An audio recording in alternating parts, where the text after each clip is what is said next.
राधे राधे, जय श्री कृष्णा। आज हम गोपाष्टमी की कहानी सुनेंगे।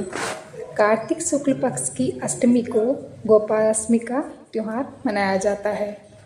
इस दिन गाय को स्नान करा के उसके बछड़े के साथ विधि विधान से पूजा की जाती है और गाय की परिक्रमा होती है।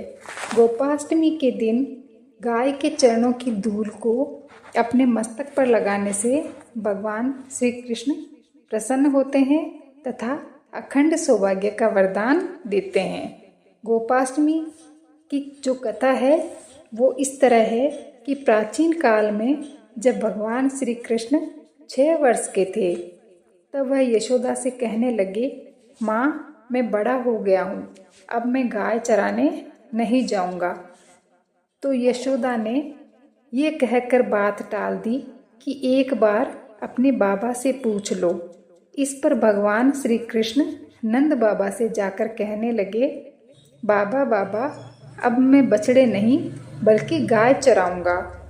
नंद बाबा ने भगवान श्री कृष्ण को समझाने की बहुत कोशिश की, लेकिन बाल गोपाल की हट के आगे उनकी एक ना चली। फिर नंद बाबा ने श्री कृष्ण से कहा, ठीक है, पहले तुम जाकर पंडित जी को बुलाकर लाओ ताकि उनसे गौचारण का शुभ मुहूर्त पता लगाया जा सके।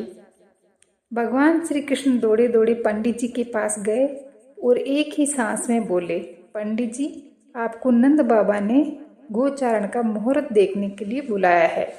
आप आज का ही शुभ मुहूर्त बता देना।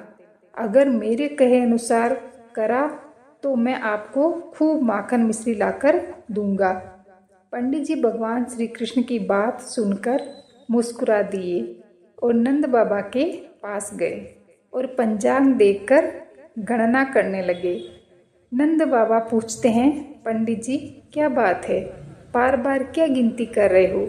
पंडित जी बोले, क्या बताऊं नंद जी, केवल आज का ही मुहूर्त निकल रहा है, इसके बाद तो पूरे 1 वर्ष तक कोई मुहूर्त नहीं है। पंडित जी की बात सुनकर नंद बाबा ने श्री कृष्ण को गोचारण की स्वीकृति दे दी। भगवान जिस समय भी कोई कार्य करते हैं वही शुभ मुहूर्त बन जाता है।